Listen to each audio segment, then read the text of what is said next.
गैसों में उपस्थित अंतराण्विक बलों से इस बात की पुष्टि होती है कि सभी गैसों को उच्च दाब व निम्न ताप पर द्रवित किया जा सकता है। गैसों का द्रवण, आज हम इसके बारे में स्टडी करेंगे, that is liquefaction of gases. तो हम अगर यहाँ देख सकते हैं कि सभी गैसों को हम उच्च दाब यानी हाई प्रेशर और निम्न ताप यानी लो टेम्परेचर पर द्रवित कर सकते हैं, यानी हम गैसेस को लिक्विड स्टेट में कन्वर्ट कर सकते हैं। एंड्रोस द्वारा क्रांतिक ताप की खोज के बाद तो यह निश्चित ही हो गया कि प्रत्येक गैस को क्रांतिक ताप या उससे कम ताप पर केवल दाब लगाकर द्रवित किया जा सकता है। इस प्रकार गैसों के द्रवीकरण में प्रमुख पद गैसों को क्रांतिक ताप या उससे नीचे ताप पर ठंडा करना होता है। इसके बाद उपयुक्त दाब लगाकर गैसों को द्रवित किया जा सकता है। गैसों के शीतलन के लिए जो विधियां काम में लाई जाती हैं, उनमें प्रमुखतः दो सिद्धांतों का उपयोग होता है। गैसों में उपस्थित अंतराण्विक आकर्षण बलों के विरुद्ध प्रसार करना यानी कि एक्सपेंशन करना, यह तो पहला सिद्धांत है, यानी वी एक्सपैंड द गैसेस जो कि पहले से हाई प्रेशर पे या जिसके अंदर पहले से अंतराण्विक आकर्षण बल उपस्थित हो, उसके विरुद्ध हम प्रसार करें या एक्सपेंशन करें। और दूसरा, गैसों द्वारा कुछ बाह्य कार्य यानी एक्सटर्नल वर्क का करवाना। तो आज हम देखते हैं कि हम किस प्रकार से गैसेस को लिक्विड स्टेट में कन्वर्ट कर सकते हैं। हम ये जानते हैं कि जो गैसेस हैं वो मॉलिक्यूल्स दूर दूर होते हैं उसके अंदर, और जो लिक्विड होते हैं उनके मॉलिक्यूल्स बहुत पास पास आ जाते हैं। तो हम जब हाई प्रेशर अप्लाई करते हैं गैसेस के मॉलिक्यूल्स, यहाँ हम वीडियो में अभी आपने देखा कि मॉलिक्यूल्स दूर दूर थे, यानी जिस कंटेनर में उसे रखा गया तो वह उस जगह को या आयतन को घेर लेती हैं। लेकिन जो लिक्विड है उसमें हम जब दाब लगाते हैं तो मॉलिक्यूल्स पास पास आ जाते हैं और उनके बीच में कुछ दैट अट्रैक्शन फोर्स आ जाता है and the molecules are really close. तो अणु जो है वो पास पास आ जाते हैं। यहाँ मैंने उदाहरण के तौर पे ये लिया है कि हम नाइट्रोजन जो है उसको भी लिक्विड में कन्वर्ट कर सकते हैं। ऐसे बहुत प्रकार से गैसेस को, बहुत अलग तरीके से अलग अलग गैसेस को भी हम द्रवित कर सकते हैं। अगर हम बहुत ज़्यादा प्रेशर अप्लाई करें, यानी we increase the pressure and we decrease the temperature, तो मॉलिक्यूल्स जो हैं वो पास पास आ रहे हैं, यहाँ हम देख सकते हैं, यानी कि मॉलिक्यूल्स की जो काइनेटिक एनर्जी है वो भी कम हो जाती है। और कम होने की वजह से उनके बीच में, क्योंकि अट्रैक्शन फोर्सेस हैं, आकर्षण बल हैं, तो मॉलिक्यूल्स पास पास आ जाएंगे। तो हम जानते हैं कि लिक्विड में मॉलिक्यूल्स पास पास होते हैं, गैसेस में दूर दूर होते हैं। तो best conditions are high pressure and low temperature.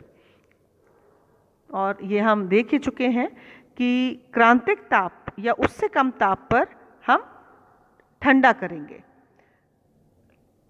तो गैसों के द्रवीकरण में प्रमुख पद जो है, गैसों को क्रांतिक ताप या उससे नीचे ताप पर हमें ठंडा करना है और फिर उसके बाद हमें उपयुक्त दाब लगाकर उसे लिक्विफाई करना है। हम पहले थ्योरी पर आते हैं, principle of liquefaction of gases, जो कि थ्योरी ऑफ कूलिंग है।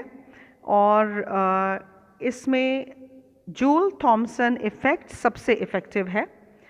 और इसके अकॉर्डिंग हम यहाँ देख सकते हैं कि when the highly compressed gas is suddenly allowed to expand, it causes cooling।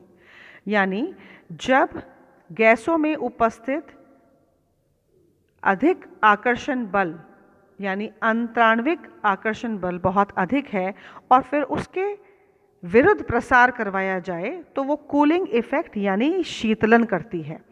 तो हम यहाँ अगर इसमें डायग्राम में देखें, ये हाई प्रेशर पे यहाँ पर गैस है, लेफ्ट साइड में कंप्रेशन में है, और जब वो किसी पोरस मटेरियल से निकलती है तो उसका धीरे धीरे एक्सपेंशन होने पर वो उसमें से निकलती है और एकदम से उसका एक्सपेंशन होता है। यानी यहाँ पर अगर हम कहें तो प्रेशर एकदम से कम हो जाता है।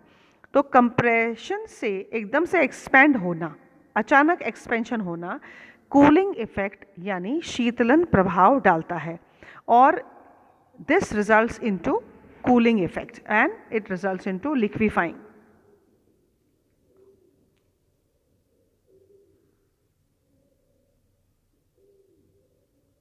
हम अगर इस थ्योरी के अकॉर्डिंग देखें तो जो साइंटिस्ट थे जेम्स जूल तथा विलियम थॉमसन, तो ये दो साइंटिस्ट थे। उन्होंने बताया कि यदि किसी गैस को उच्च दाब से निम्न दाब की ओर फैलने दिया जाए तो उसके ताप में कमी आ जाती है और शीतलन होता है। तो इसे हम जूल थॉमसन के नाम से या जूल थॉमसन प्रभाव कहते हैं। होता यह है कि गैसों के अणुओं में विद्यमान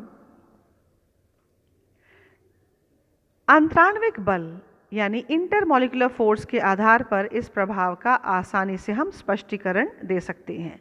गैसों के अणु परस्पर प्रबल आकर्षण बल द्वारा जुड़े रहते हैं। अब यदि इन्हें फैलने दिया जाएगा अर्थात इनके मध्य की दूरी बढ़ाई जाएगी तो स्वाभाविक है कि इसके लिए इन्हें अंतराण्विक आकर्षण बल के विरुद्ध कार्य करना पड़ेगा। इस कार्य के लिए तंत्र यानी सिस्टम को अणुओं की गतिज ऊर्जा से कुछ ऊर्जा लेनी होगी।